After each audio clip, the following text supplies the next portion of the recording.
Halo semua, perkenalkan nama saya Enida Silaban. Saya dari kelas PSM 23A dengan NIM 423253004. Mata kuliah Praktikum Biologi Umum dari Fakultas Matematika dan Ilmu Pengetahuan Alam Universitas Negeri Medan. Di sini saya akan memaparkan tentang uji borak. Yang pertama itu saya akan menjelaskan pengertian boraks. Boraks merupakan bahan kimia yang banyak digunakan untuk industri kertas, keramik, pengawet kayu, dan pengontrol. Banyak masyarakat menyalahgunakan boraks dalam makanan untuk pembuatan kerupuk, mie basah, lontong, bakso, dan produk makanan lain. Jika mengonsumsi makanan yang mengandung boraks dalam waktu yang lama, akan terakumulasi atau tertimbun dalam organ hati, otak, dan testis. Boraks sering digunakan dalam dunia pengobatan dan kosmetika. Namun, bahan ini tidak boleh diminum atau digunakan pada luka luar yang beracun.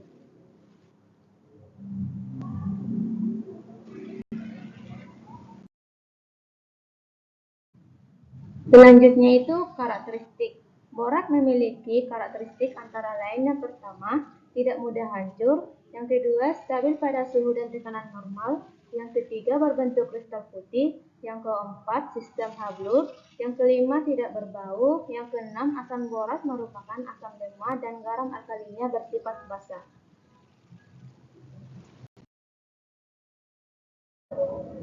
Selanjutnya, efek mengonsumsi borak.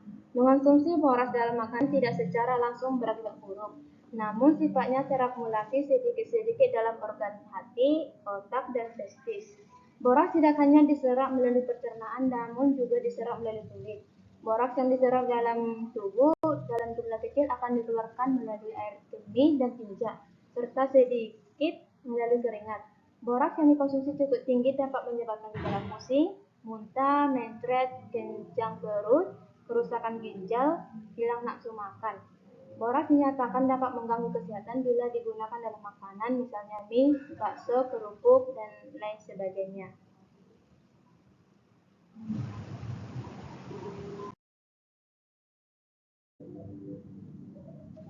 Dalam uji borak kita dapat melakukan prosedur itu dengan alat. Yang pertama itu pipet tetes, atau bisa diganti dengan pipet biasa atau drop atau lainnya yang berfungsi untuk meneteskan kunyit. Yang kedua, mortal atau sejenisnya atau alat penumbuk. Yang ketiga, larutan kunyit atau diambil dari ekstrak kunyit yang digiling. Yang keempat, kertas saring atau bisa diganti saringan atau kain. Yang kedua itu bahan yang digunakan. Yang pertama itu air secukupnya, yang kedua sampel bakso, yang ketiga sampel tahu putih, yang keempat sampel nugget, yang kelima sampel ikan asin, yang keenam sampel pempek, yang ketujuh sampel kerupuk atau direndam terlebih dahulu selama 5 menit sampai lembek.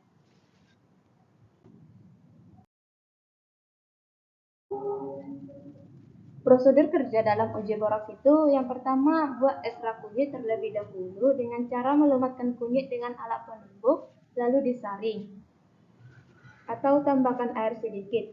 Yang kedua, tumbuklah contoh makanan yang akan diuji hingga halus dan letakkan dalam cawan petri atau piring yang ada di rumah. Usahakan masing-masing makanan tidak saling bercampur satu sama lain. Yang ketiga, tetesi masing-masing sampel dengan air kunyit, diamkan selama 3 menit.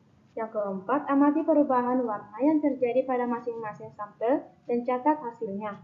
Yang kelima, lakukan dengan cara yang sama pada sampel lainnya. Kemudian kita catat hasil pengamatan dan kita simpulkan.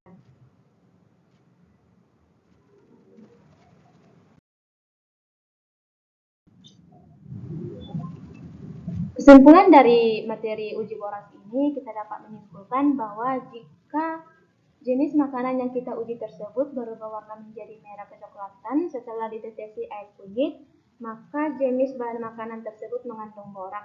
Dengan begitu, dapat kita ketahui bahwa jenis makanan tersebut apakah mengandung borak atau tidak mengandung borak.